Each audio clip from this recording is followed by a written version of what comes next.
राजा और तोता की कहानी। एक राजा था जिसके पास एक बुद्धिमान तोता था।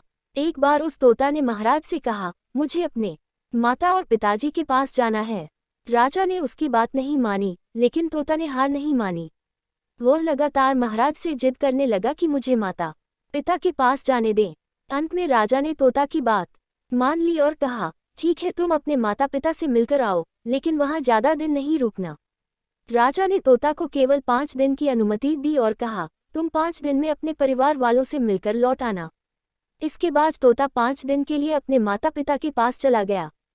छठे दिन जब वह राजा के पास लौट रहा था तो उसने सोचा कि क्यों न वह महाराज के लिए कुछ उपहार ले लिया जाए। फिर वह पर्वत की ओर निकल पड़ा। दरअसल वह महाराज के लिए अमृत फल लेना चाहता था। वहां पहुंचते पहुंचते रात हो गई। तोता ने पर्वत पर पहुंचकर फल तो ले लिया, लेकिन रात हो जाने के कारण वह आगे नहीं बढ़ा और वहीं रुक गया। उस रात जब तोता सो रहा था तभी एक सांप वहां आया और उसने राजा के लिए गए अमृत फल को खाने लगा। सांप ने फल को खाया, इस कारण उस फल में जहर फैल गया था। हालांकि तोते को इस बात की भनक तक नहीं थी। अगली सुबह जब वह जगा तो फल लेकर महल की ओर चल पड़ा। जब वह महल पहुंचा तो खुशी खुशी सीधे राजा के पास गया और कहा, महाराज, मैं आपके लिए यह अमृत फल लेकर आया हूँ। आप इसे खाएंगे तो सदा के लिए अमर हो जाएंगे। ये सुनकर राजा काफी प्रसन्न हुए। उन्होंने तुरंत उस अमृत फल को खाने के लिए मांगा। इस पर एक मंत्री ने कहा, जरा रुकिए महाराज, आप इस फल को बिना जांच किए कैसे खा सकते हैं?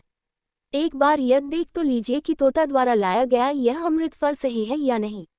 राजा उस मंत्री की बात से सहमत हुआ और कहा कि तुरंत इस फल को एक कुत्ते को खिलाया जाए।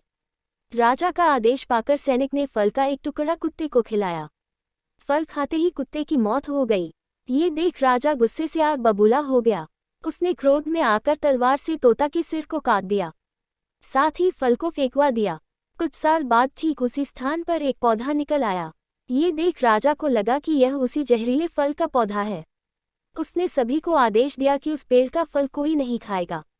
कुछ दिन बाद एक वृद्ध व्यक्ति उस पेड़ के नीचे आराम करने के लिए रुका। उसे भूख भी काफी जोर से लगी थी।